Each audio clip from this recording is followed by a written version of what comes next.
mbokk yi ni teewlu si Seneweb TV seneweb.com ak Seneweb rajo amati leen mbégte di jànn ak yéen tey ji tolluwaay dañuy waxtaan si lu am solo si lépp loo xamante ni dafa jëm si wàllum mbatit wala bokk culture comme ni ngeen ko gën a xamee waxtaan si ay moomeel yoo xamante ni Afrique moom moo ko moom si wàllum patrimoine ak yeneen mbir yoo xam ne nii dafay soxal démb Afrique waaye nekk nu ay doomu Afrique yi nga xamante ni moom la ñu doon pour waxtaan ak ponk yi ak yeneen yi nga xamante ni ñoom ñoo si làmbool ñu ngi dalal tey ji Sali Alassane Thiam nekk benn doomu Sénégal boo xam ni moom mooy jiital ONG patrimoine Afrique patrimoine nekk benn ONG boo xam ne da nga ko accrédité sa mbootaay xeet yi di Nations Unies ñoom mbégte lool dalal ko si suñu plateau Alassane maa ngi lay nuyu. maa ngi lay delloo Diallo.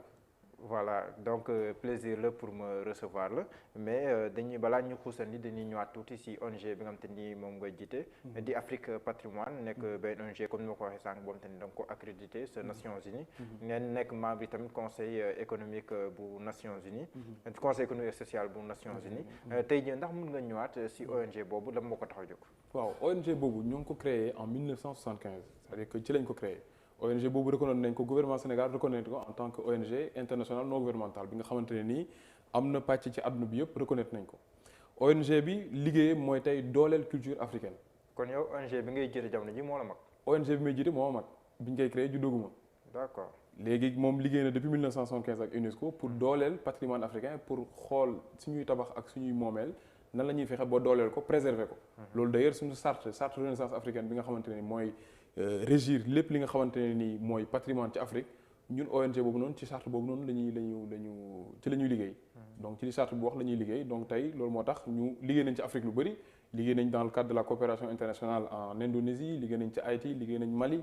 liggéey nañu Niger wala ta Afrique ak international yëpp liggéey nañ ci. wax nga si li ko tax a jóg mais à l'origine comme moo ko sosoon ndax Union africaine la wala ndax banqaasoo UNESCO la. ONG bi ñu koy créé c'est un architecte bi nga xamante ne ni architecte des monuments historiques moo ko créé c'est un haut fonctionnaire sénégalais. jamono jooju noonu c'est l'UNESCO ci boppam moo ko proposé à Assemblée générale Nations Unies ci lañ ko adopté en 1900 parce que amoon na lu ñu woowee décennie mondiale culturelle. 88-97. ci la ñuy xool ci àdduna bi nan la ñuy fexe ba dooleel culture ci Afrique ci la ñuy créé ONG bi UNESCO moo ko proposé Assemblée générale Nations Unies siège bi moo ngi nekk fii ci Dakar ci Mermoz mais am nañu bureau ci Nations Unies bu Genève ak bu New York. loolu tax ñeent at yu nekk dañuy présenter li nga xamante ni ñu koy woowee rapport quadriennal parce que ñun ñooy gëtu ak nopp Nations Unies pour wax ko li xew ci région yi nga xamante ne ñun foofu la ñu toll. li xew si wàllum aada li xew ci wàllu aada li xew ci wàllu problématique nañ la ñuy fexe ba dooleel suñu cosaan nan la ñuy fexeel ba lan mooy causer problème pour que Afrique tey dégguñu ko ci culture am ak culture am nu mu amee doole ak nu mu riche lu tax tey Afrique jëlul envol lu tax décollé wul ci mbàllu culture. moonte bu ñuy wax Sénégal ak UNESCO bi nga xamante ni liste yu patrimoine classé yi moom moo koy peg maanaam moo koy gérer. am nañ si histoire ndaxte kii di président Amadou Mahtar boobu nekkoon na directeur général bu UNESCO. waaye lan moo tax boobu ak léegi Sénégal donte ne xam ne dëkk bu am solo la si wàllum mbatit mais fi mu war a tegu dëggantaan si wàllum patrimoine ak tamit ay objet nan la koy sàmmeeg yooyu. àggugul fa mu war a àgg lan moo waral loolu boo xoolee ci Afrique du Sénégal kese Afrique ñëpp tey UNESCO bi nga xamante ne nii mooy comme ni ñu koy woowee ci nasaraan mooy le bras mooy loxo bu intellectuel bu système des Nations Unies. moo war a jàppale état africain yi ngir nu ñu fexe ba am autosuffisance boobu noonu ne duñu fexe ba développer ci anam boobu noonu. léegi dafa am li ñuy woowee benn convention du patrimoine de la protection du patrimoine culturel. moom 193 pays yi nekk ci UNESCO yëpp ratifié nañ convention boobu noonu léegi état yi ñoom ñëpp a tolloo. ci niveau UNESCO parce que ñëpp dañuy voter pour élire le directeur de l'UNESCO. état yi ku ne benn voix nga am. état yi tey ñoom bu ñu buggee je veux dire ñu classé benn patrimoine bi nga xamante ne tey àdduna bi wërngal këpp amul fenn fu mu am fu dul Sénégal wala fu dul Afrique wala fu dul feneen li ñu war a def mooy dañuy UNESCO ñun de am na benn patrimoine bi nga xamante ne ni saytu nañ ko ci suñu dëkk bëgg nañ ñu classé ko ci liste patrimoine mondial boobu noonu léegi bu ñu ko waxee UNESCO ba pare dañu war a wan ne UNESCO ni mën nañu protéger site boobu noonu. ñaari mbir yooyu kese mooy tax ñu classé. site au niveau de critères yooyu kese la. léegi UNESCO dafay ne dëkk africain yéen amoo leen xam-xam noonu dañuy tuutal daal. mais tamit UNESCO ndax waxul dëgg si benn fànn. parce que mën naa jël misaal si marché Sandaga par exemple. bi ñu koy defaraat war ko màbbal defaraat ko loolu bokkoon na si débat yi. ndax dañ ko war a màbbal carrément defaraat ko wala ndax dañoo war a maintenir architecture bi defaraat ko. loolu noonu tamit bu ñu koy xool est-ce que du jox dëgg ku mel ni UNESCO. waaw xam nga Diallo parce que tey UNESCO mënut a am dëgg ci loolu marché Sandaga bi c'est un exemple mais tey man je préfère joxe benn vision d'ensemble ci Afrique yëpp. bu fekkee ñaari mbir yooyu kese dama lay jox ay chiffres yu wane ni ñoom tey war nañu gën a xoolaat war nañu gën a saytu li nga xamante ne moom la ñu wax ci Afrique moo tax Afrique décollé wul. tey dafa am li nga xamante ne nii dëkk bi ëpp patrimoine bi nga xam ne classé nañu ko ci UNESCO Afrique du Sud la Afrique du Sud am na si fukk. Égypte bi nga xamante ne nii li mu riche ci histoire ak ni ñu ko xamee ak yooyu yëpp nee nañu Égypte tey juróom-ñetti site kese la am bi ñu classé ci UNESCO. xanaa moom moo topp ci Afrique du Sud. moo topp ci Afrique du Sud après Sénégal moo am juróom-ñaar patrimoine yi ñuy classé ci UNESCO. léegi boo xoolee boo jëlee exemple Afrique du Sud moo ngi def fukki yoon en termes géographiques par exemple dëkk bu ñu woowee ni Italie am na ci 58 xam nga loolu lu doy waar. li nga xamante ni dëkk Italie am 58 patrimoine yi ñu classé ren jii rek boo jëlee ren jii ci 2021 bi Afrique wërngal këpp ñaari patrimoine kese la am yu ñu classé ci UNESCO xam nga loolu y a problème c'est-à-dire que aujourd'hui il faudrait que ñun pays africains yi ñu rassemblé wu waxtaan daje autour d'une table jéem a trouver solution ci loolu. loolu sax les chiffres globaux daf koy refléter parfaitement. parce que sànq suñu waxtaan rek yaa may xibaar ne que au niveau mondial. 1154 patrimoine. voilà patrimoine la ñu ko ne te Afrique mi ngi ci ay booru 106. ce qui fait loolu moo ñu jox benn taux de à peu près 9% xam nga loolu ndaw na lool te tey bu fekkee rek boo demee Sénégal tey fépp foo dem ñun sax xamuñu suñu dëkk yi noonu. parce que fépp foo dem Sénégal da nga ne mais lii kon moo ngi ci dëkk bi. loolu bëri na ci Afrique fépp donc tey li ñu war a def mooy pays africains yi fexe organiser wu te loolu am nay solution yi nga xamante ne ni proposé nañ ko état yi proposé nañ ko fépp ci àdduna bi ngir ñu fexe xool nu ñu réfléchir pour que gars yi génn ci loolu parce que gis nga patrimoine yooyu ñu classé du benn liste rek bu ñuy classé nii liste la bi nga xamante ne nii boo xoolee tey ay Paris ay New York dëkk yi gën a mag ci àdduna lu tax ñu ëpp ñu touriste te dëkk yooyu tourisme moo leen dooleel. loolu sax dinañ ñëw ci dinañ ñëw ci aspect économique mais côté boobu dafa am solo. waaw dinañ ci ñëw mais am na tamit ay blocage bu nekkee mën naa ko tuddee noonu. moom mooy d'abord est-ce que Afrique am na ay makkaan yoo xam ne nii. dafa adapté ci yor wàllum patrimoine yi di ko sàmm. sur le temps loolu tamit benn wàll la. beneen tamit mooy yoon ba ñuy jaar. pour ne objet bii kat wala boog mbir mi kat patrimoine bi patrimoine bu am solo bëgg naa ko ñu classé ko. yoon ba ñuy jaar procédure ak nangam. foofu noonu tamit est-ce que Afrique mi ngi jaar ci yoon ba mu war a jaar ba àgg ca. Afrique moom cay jaar c'est que tey li xew mooy tey dëkk yi dañu am yenn priorité yi nga xamante ni dañuy ne éducation bi kat war nañ cee ñun tey priorité la. lekk bi priorité la. c'est des pays extrêmement endettés mais loolu warta tax ni culture bi parce que gis nga culture dafa am dafa doon lu am solo ci doomu aadama parce que moom mooy tax doomu aadama bi xam moom fa mu jógee tey par exemple boo xoolee 90 à 95% de ñun suñuy objet culturel yu suñuy maam defar moo ngi ci musée yu tubaab yi xam nga loolu tey dafa doon dara loo xamante ni ñëpp a ngi dem ci àdduna yi pour xooli ko foofu alors que ñun ñoo ko moom léegi ñun li ñu wax mooy loolu bu ñu ko delloowee ci Afrique le fait que ñu ñuy wax ay amuñu ay infrastructure pour def ko yooyu du wax yu taxaw parce que boo xoolee ñun tey mën nañ defar ak ay infrastructure bu dee infrastructure kese la tey Afrique mën na kaa defar foo dem ci capital am nañ musée de civilisation bi nga xamante ne nii c'est musée bi nga xamante ne nii amul dara yu ko yeneen musée ci àdduna bi ëppale musée bu vraiment bu rafet la bu méngoog jamono bi nga xamante ne nii yooyu mën nañ ci def yeneen ak yeneen léegi kay li ñu war a fexe ba def mooy ñu xool nañu waxtaanee te ci waxtaan boobu noonu si la ñuy fexe ba suñuy partenaire financier ak technique mooy dëkk tugal yooyu nañ fexe xool nan la ñuy fexe ba objet yooyu mu ñëwaat mais balaa muy ñëwaat foog ñu organiser ko faaw ñu waxtaan si voilà si ni muy ñëwaatee sax dinañ ko mais am na lu tàmbalee ñëwaat parce que président Emmanuel Macron bi mu demoon sa Burkina Faso am ay cadres yu mu si yëkkati si restitution patrimoine yooyu noonu gis nañ ne at wala ay weer lañ si rek Sénégal jot na jaasi bu El Hadj Omar Foutiyou Tall loolu ndax yow pour yow ab avancé la wala ndax war pour yow war nañ mën a gën a baral jéego yi war nañ ko gën a mën a baral léex na loolu mooy li ñëpp seetlu li ñëpp wax parce que bu ñu xoolee ñoo ngi ci objet à peu près de 90 000 objets boo si delloo benn wooyu dafay mel ni nga jël ab puso sànni ko ci géej du dara waaye la may wax mooy ñoo ngi avancé parce que faaw ñu ne ci yoon bi pour ñu mën a yegg ci objectif ba ñu bëgg léegi tubaab yi nangam ñoom jël nañu tey nanguñu delloo dara parce que delloo nañu Sénégal benn sabre tey bés gi ñu ne nii président Patrice Talon mooy président bu Bénin ñoo ngi ko recevoir Élysée pour finaliser 26 objets yi nga xamante ne nii France bëgg na ko delloo Bénin fii ak ay fan yu néew wala ay weer yu néew. mais delloo France dina tamit yenn delloo saa yi Côte damay d'Ivoire. question yi si ndax delloo la boo xam dafay sax wala ndax delloo la boo xam delloo symbolique rek la après ñoom ñu nanguwaat. voilà question bu pertinente ñun tey li ñuy wax mooy il faut ñu génn ci delloo symbolique yooyu booy delloo da ngay delloo dëgg nit ki la moom parce que gis nga restitution mooy lan nasaraan dañuy restitution mooy nga delloo nit ki la mu moom. donc tey lii nga xamante ni ñoom dañu koy delloo du ñoom ñoo ñu war a wax saay man de jël naa sa téléphone bi xaaral ba ma pare ci ma delloo la ko déedéet xam naa ni téléphone bi amal na ma njëriñ yow li nga moom yow yaa war a toog saay nga organiser wu xool man nangam ak nangam laa war a def jéego yi laa war a teg ngir nga delloo ma li ma moom ñun tey suñu ONG suñu combat loolu la dañu bëgg a organiser bépp pays africain bi nga xamante ne nii amoon nga say objet yu nekk ci bitim réew ñu jéem a xool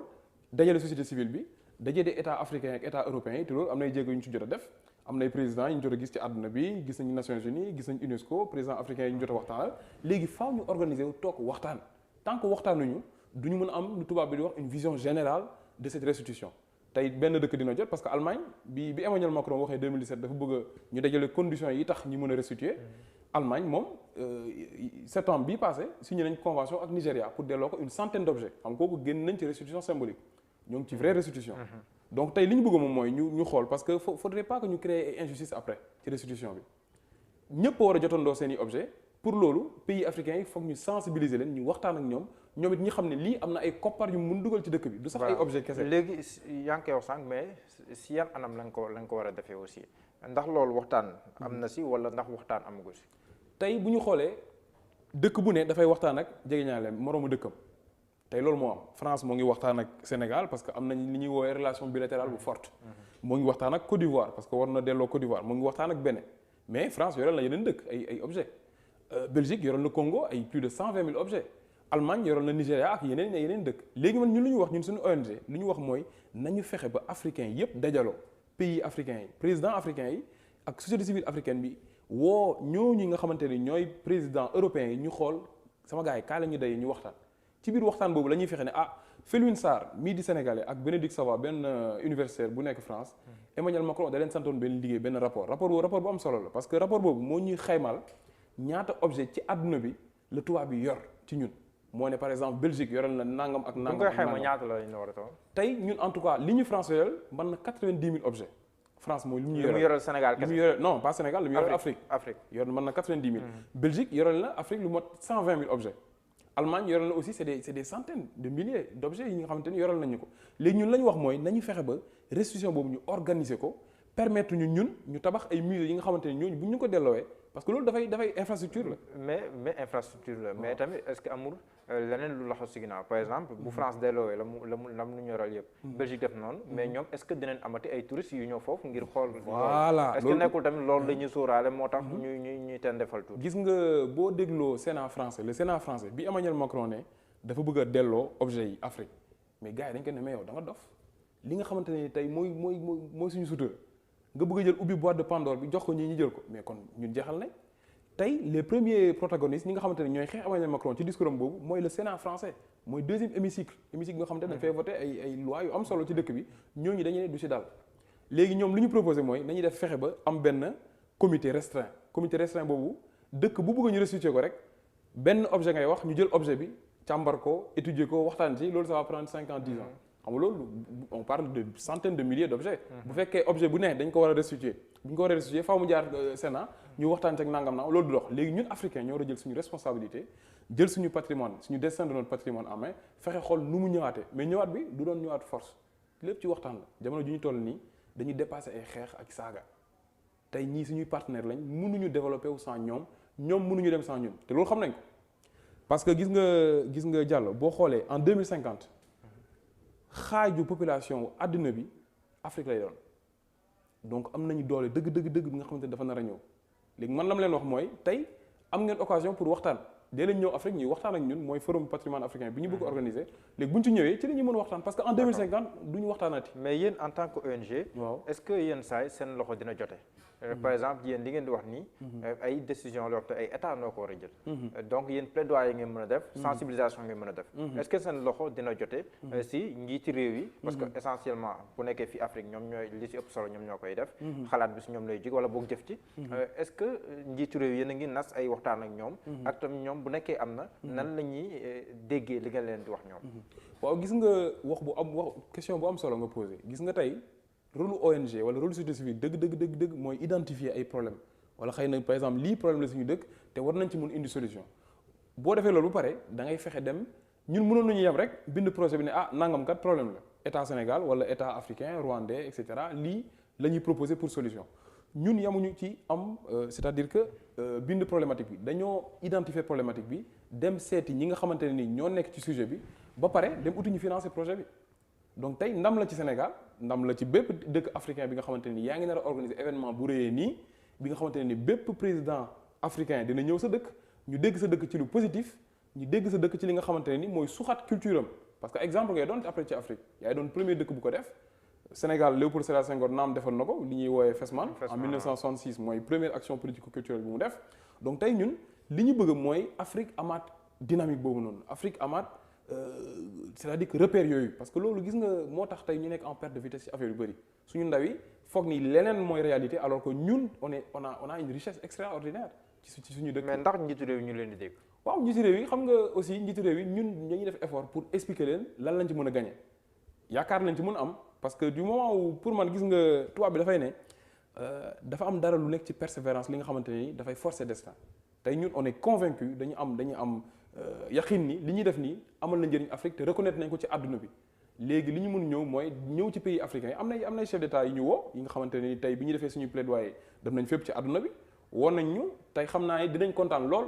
pour organiser première édition du forum du patrimoine africain bi man en tant que sénégalais man en tant que doomu réew mi man ci école publique yi laa jànge naa fii Sénégal voilà tey li mu bëgg mooy fexe ba lii ma ñëw teg ko ci dëkk bi yëpp njëriñoo ko ñu doon un exemple tey en Afrique tey loolu mooy xeex bi di ma wax ndax jot ngaa gisante ak le président Macky Sall waaw wala déet. boo gisante wala moom ña nga jot a gisanteel. est-ce que ñoom jox ne la une oreille attentive comme ni nga koy waxee si tubaab. est-ce que am nga si yaakaar ne que Sénégal taxaw na taxawaayu koo xam ne nii bëgg na daloo premier forum bi ngay wax nii. waaw gis nga xam nga boo ñëwee ci dëkk am benn projet nga nekk citoyen parce que ñu ñëpp ñooy am citoyen yëpp a yam da ngay fexe gisi ministre yi nga xamante ni ñoom la ñuy dénk mbir yooyu. ñun bi ñu ñëwee Sénégal effectivement c'est-à-dire que bi ñu egsee ak suñu projet bind ko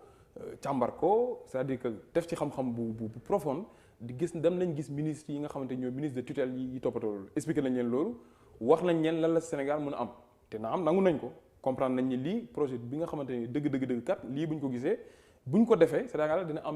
dina renforcer politique extérieure bu Sénégal par rapport ak président gisaguma ko gis naa ñu muy liggéeyal ñëpp ñi nga xamante ni ñooy liggéey ci mbiru culture tey li ñu mun mooy proposer un président de la République kenn du ko contraindre da ngay li nga mun mooy nga proposer ko nga ne ko man de bu doon sama sago ñu def ko fii waaye tamit dafa am li nga xamante ne nii projet bi Afrique yëpp ko moom tey ñun souhait c'est un souhait parce que conseil d'administration bu dajee gis benn dëkk bi nga xamante ne nii dafa proactif ci démarche bi ñun l'idée mooy Afrique na gagné mais en tant que Sénégalais li ngay bëgg mooy nga ràcc jëmale sa kanam. waaw d'accord si wàllum financement.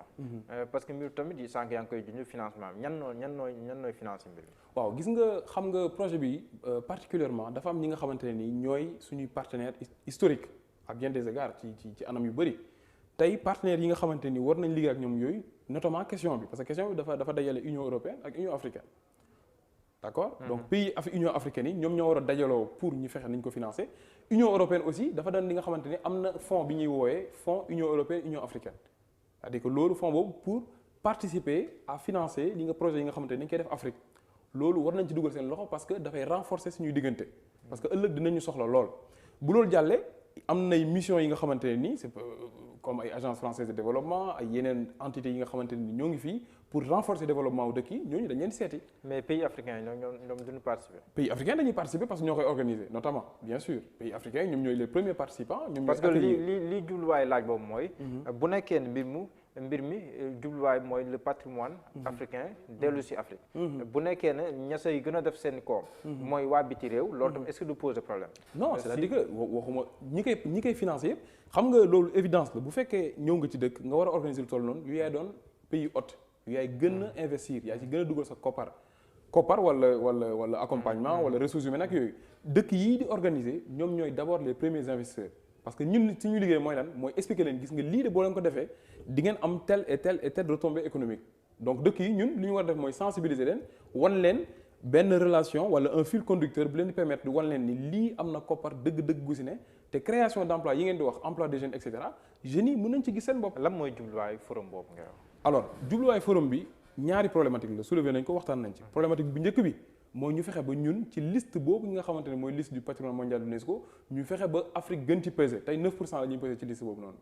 li ñu bëgg mooy ñu fexe ba buñ ci amee plus de patrimoine yu ñu classé dinañ am koppar gu bëri gu dugg si suñu dëkk yi ñu fexe ni ñu ko entretenir gis nga patrimoine yooyu buñ ci amee lu bëri touristes yi dañuy gën a ñëw si suñu dëkk. organisation mondiale du tourisme def na ab communiqué expliqué dëkk yi nan ngeen mën a amee koppar ci loolu. dëkk bu ëpp touriste mooy ëpp économie dëkk bu ëpp économie dina permettre ñëpp restaurateurs yi hôteliers yi compagnie aériennes yi c'est-à-dire que ñii di jaay pétrole beeg yooyu yëpp essence bi ñëpp dinañ ci gën a gis seen bopp. léegi beneen aspect bi mooy restitution bi dafa am aspect identité mooy li nga xamante ne mooy suñu mbaax mooy suñu vraiment suñu ADN tey jeunes yi dañu soxla am repère xam fi ñu jógee xam li nga xamante ni lan mooy seen mbaaxi maam ñu fexe ba langaamu ci et puis xam loolu lan la leen mën a indilee ay koppar ñun lu ñu bëgg a def c'est-à-dire que tey am na côté dignité mais am na aussi côté koppar liggéey bi ñu nekk di def nii. d'accord sommet Afrique France bi weesu tamit. président bu France Emmanuel Macron. moom jëlaatoon na engagement bu nekkee mën naa kaa waxee noonu. engagement yi yow yaa ngi fi woon. lan moo nekkoon lan ngeen doon sàkku dëggantaan ci moom. ak diggante boobu ak léegi est-ce que gis ngeen mu def say jéego. waaw gis nga bi ñu defee sommet boobu noonu man invité woon nañ ma dem naa fa interpellé naa président bu France pour laaj ko.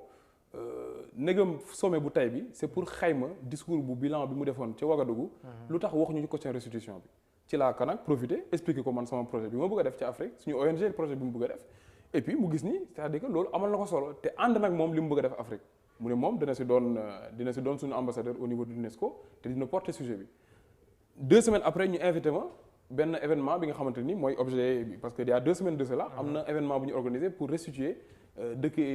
Bénin ay objet am donc demoon naa fa et yaakaar naa ni là dañuy avancer am na pas bu ñu def ñoo ngi avancer mais yéex na lool léegi li ñu war a def mooy ñu organiser woo leen ñu ñëw bu fekkee at bu nekk président européen yi ñoo ngi ñëw Afrique président africain yi ñoom seen biir ñoo ngi daje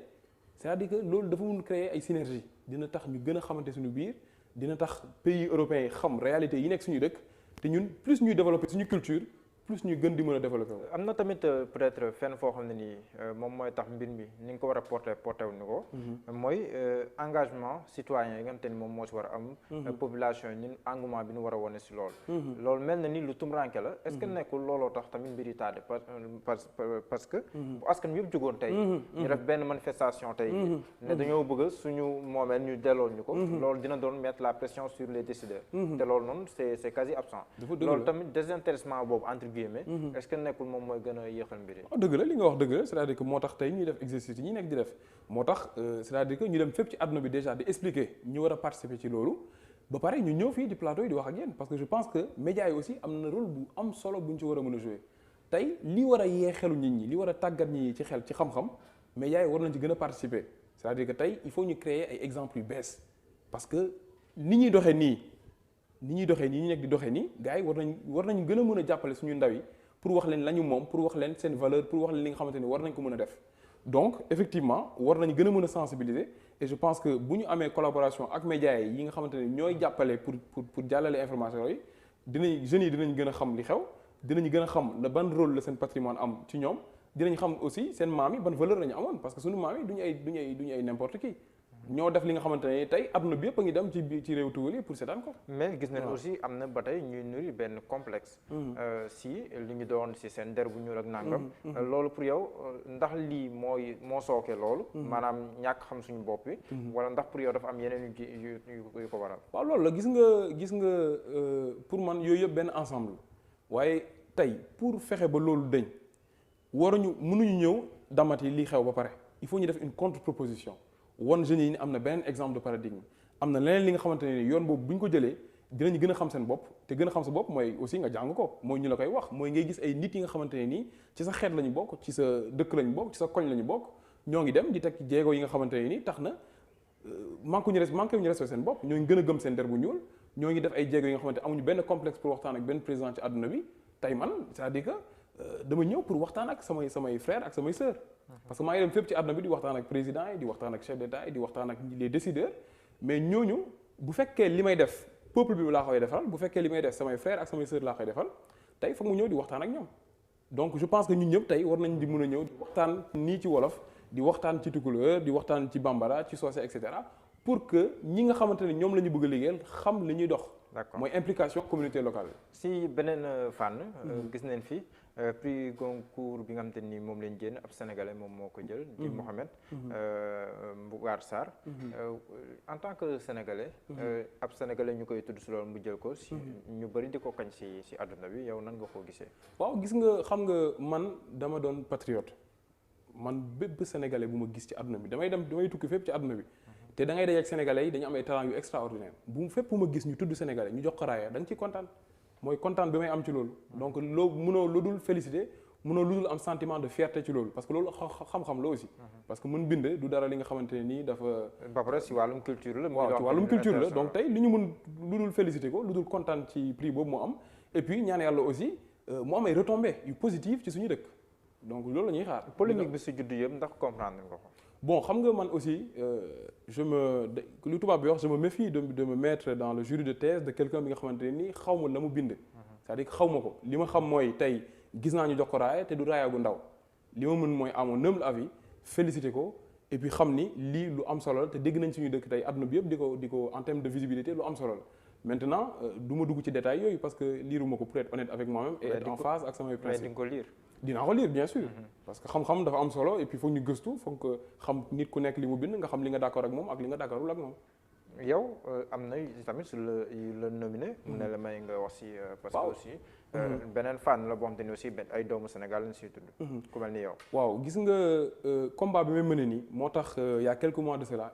UNESCO ak Union africaine ràññee sama liggéey ne dañuy fexe ba instaurer li nga xam mooy dialogue intergénérationnel mooy c'est-à-dire que ndawu Afrique. waxtaan ak ñii di jiite Afrique pour xool nan la ñu mën fexee ba teg ay solutions yi nga xamante ni dina tax suñu réew yi jëm kanam bi si njëkk mooy nomination bi mu nommé dañoo tànn juróom-benn ndaw ci Afrique yëpp ñu boole ma ci mu doon ndam lu rëy pour Sénégal tey bu fekkee tànn nañ doomu Sénégal pour mu dem wax ak ay jiitu réew Afrique fexe ba xool nan la ñuy développer suñu continent dëgg lu am solo la. beneen aspect bi mooy dañ ma nominé en tant que Best African Young Leader ci li ñuy woowee African Talent Awards mu doon fii ci Abidjan suñuy dëkkandoo. donc loolu le 9 décembre aussi bëgg nañ vraiment ñu voter massivement ñun ñëpp sénégalais yëpp voter parce que ndam la ñu indi ndam li fii et puis xam ne aussi persévérance moo am solo ci àdduna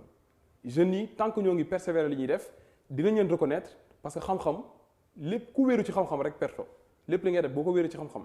doo perte dara donc vraiment on veut que ñëpp voter ci ñu indi victoire bi Sénégal et puis ñu fexe ba li ñuy nekk di def dina tax jeunes yi aussi ñu gën leen am confiance. Alassane amoon naa mbégte loolu dalal si tolluwaay ma bàyyi la nga tàggatoo ak ñu doon teewlu. merci beaucoup maa ngi tàgg suñu seen auditeurs yëpp. et puis rafetlu seen liggéey bi xam ni ay ndaw ñu ñëpp on est des jeunes donc mën nañu comprendre et puis on peut se faire passer le message on peut se donner de la force donc vraiment kontaan naa ci invitation bi lool et merci beaucoup. jërëjëf Saly Alassane Thiam amoon naa mbégte loolu dalal la may fàttali ni yaay njiital ONG Afrique Patrimoine ma amoon mbégte loolu dalal la pour waxtaan si wàllum aada ak yi ni mel noonu laa amee woon mbégte jàkkaarloo ak yéen sant ak gërëm bu baax a baax équipe technique bi jàppoon si liggéey ba mu yem dig leen daje suba incha allah jaa ngeen jëf.